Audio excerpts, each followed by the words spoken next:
Flaubert, c'est le gars qui est connu dans le monde entier pour avoir écrit Madame Bovary. L'histoire d'une badass mal mariée qui finit par en crever. Mais pour Flaubert, les meufs, c'est pas son truc. Enfin, si, mais pas question pour lui de se mettre à la colle. Il a une obsession, Flaubert, c'est d'être dérangé dans sa retraite et dans son travail. Et du coup, les femmes sont des menaces. Alors quand il a des maîtresses, dont la plus célèbre est Louise Collet, il fait tout pour qu'elles ne viennent jamais le trouver à Croisset où il crèche. Il avait des côtés sale bonhomme et vieux con. Mais Flaubert, c'est aussi un bon vivant.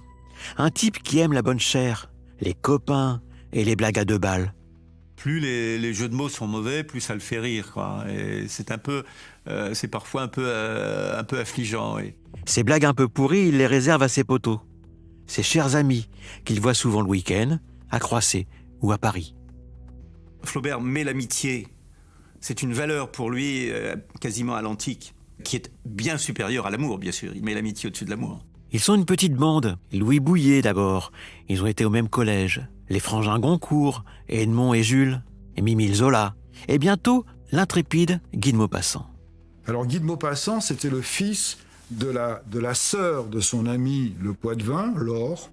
Celui-là, Flaubert l'adore. Il s'en occupe comme son fils.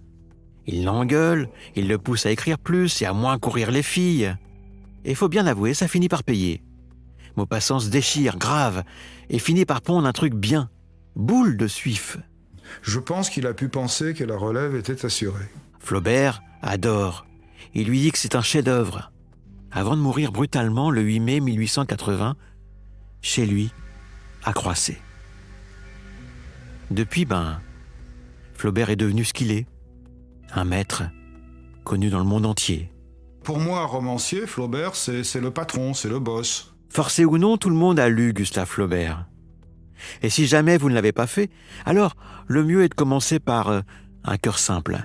Moi, je donne tout Flaubert pour un cœur simple. Hein. Tout dans un cœur simple, tout. Bon, voilà. Un cœur simple, c'est une nouvelle d'une 40aine de pages.